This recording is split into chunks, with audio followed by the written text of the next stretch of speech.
వెంకటరెడ్డి గారు ఎలా చూస్తారు మీరు ఇప్పుడు ఇప్పుడు? ఇప్పుడు లైవ్ లో ఉన్నటువంటి పెద్దలు కోటేశ్వరరావు గారితో సహా అందరికీ నమస్తే. ఎస్. ఈ చర్చ ఏదైతే ఉందో కేసీఆర్ గారు వస్తారా, అసెంబ్లీకి వస్తారా, బయటకు వస్తారా, 27వ తేదీన కనపడతారా అనేటువంటిది ఏదైతే చర్చ చాలా కాలం నుంచి జరుగుతున్నటువంటిది. ఇప్పుడు రేవంత్ రెడ్డి గారు ప్రతి 2 రోజులకు ఒకసారి మాట్లాడుతున్నటువంటిది ఏంటంటే నువ్వు రా వచ్చి మాట్లాడు అనేటువంటిది కొంత రెచ్చగొట్టేటువంటి పద్ధతిలో మాట్లాడడం జరుగుతున్నటువంటిది. దానికి అంత ప్రాముఖ్యత ఇవ్వాల్సినటువంటి అవసరం కూడా లేదని నేను భావిస్తాను. ఎందుకంటే రాకపోతే ప్రజలు రేపు నిర్ణయిస్తారు. వాళ్ళ అదృష్ట రేఖలను ప్రజలు ఎట్లా నిర్ణయించాలో అట్లా నిర్ణయిస్తారు. సరే, ఏదైతేనేమిది, ఒక ప్రతిపక్ష నాయకుడిగా బాధ్యత తీసుకున్నప్పుడు చట్టసభల్లోకి వచ్చి ప్రజా సమస్యల మీద ప్రభుత్వాన్ని నిలదీయడం అనేటువంటిది ఆయన అన్ని రకాలుగా ప్రతిపక్ష నాయకుడు హోదా, దానికి సంబంధించినటువంటి ప్రోటోకాల్ని అనుభవిస్తున్నప్పుడు అది ప్రజల డబ్బు వీళ్ళు చేస్తున్నటువంటి బాధ్యతతో చట్టసభలోకి రావాలని కోరుకుందాం. అన్ని ప్రోటోకాల్ అంతా అనుభవించి నేను రాను అంటే కూడా అది తప్పైతుందని చెప్పి నా వ్యక్తిగత అభిప్రాయం ఇది. పోతే ఇప్పుడు ఎన్నికలకు సంబంధించి 5 ఎమ్మెల్సీ ఎమ్మెల్యే కోటాలో సంబంధించినటువంటి వ్యూహాత్మక రచన వాళ్ళు చేసినట్టు కనపడుతున్నటువంటిది. అందరికీ తెలిసినటువంటిది 5 సీట్లలో కూడా ఒక సీటు వాళ్ళ ఉండేటువంటి బీఆర్ఎస్ పార్టీకి ఉండేటువంటి సభ్యులు 39 మైనస్ ఒకరు పోయినారు కాబట్టి 38లో 10 మంది పోయినారు కాబట్టి 28.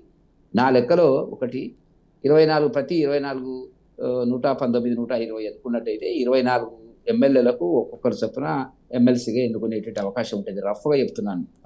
అయితే కాంగ్రెస్కి వచ్చినప్పటికీ 2 ఎన్నికైతారు. కాంగ్రెస్కి ఉన్నటువంటి మెజారిటీ ఎంత? 64 ప్లస్ సిపిఐ కలిపితే 65 అవుతుంది.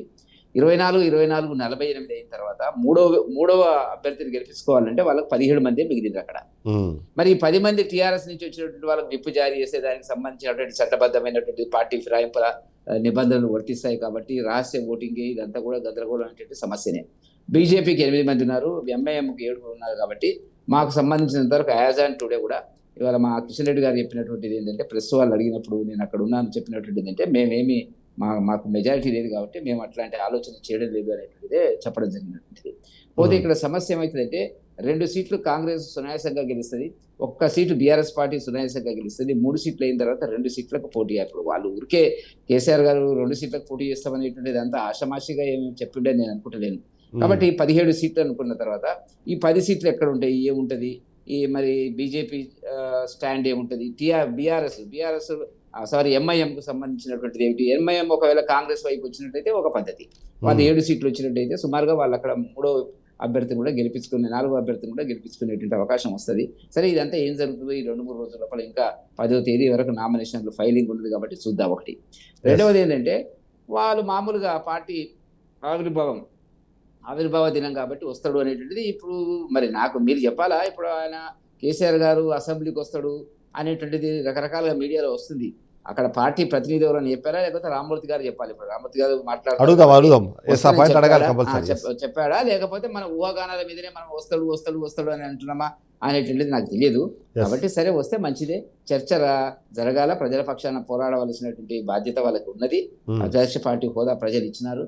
ఆ రకంగా వాళ్ళు రాజకీయాల్లో ఉండాలనుకున్నప్పుడు రావడం అన్నట్టు. కాకపోతే ఏంటంటే, నేను గత ఒక 15-20 సంవత్సరాలుగా జేఏసీ దగ్గర నుంచి మన కేసీఆర్ యొక్క మనస్తత్వాన్ని పరిశీలించడం జరిగినప్పుడు ఆయన ఓటమిని అంత ఈజీగా అంగీకరించాడు. అప్పుడు కూడా ఉప ఎన్నికలు జరిగినప్పుడు, రాజశేఖర రెడ్డి గారు ఉన్నప్పుడు ఓడిపోయినప్పుడు ఒకసారి మేము ఆయన దగ్గరికి వెళ్ళడం జరిగినప్పుడు, జేఏసీలో వెళ్ళడం జరిగినప్పుడు చాలా బాధపడుతూ మాట్లాడినట్టుంది.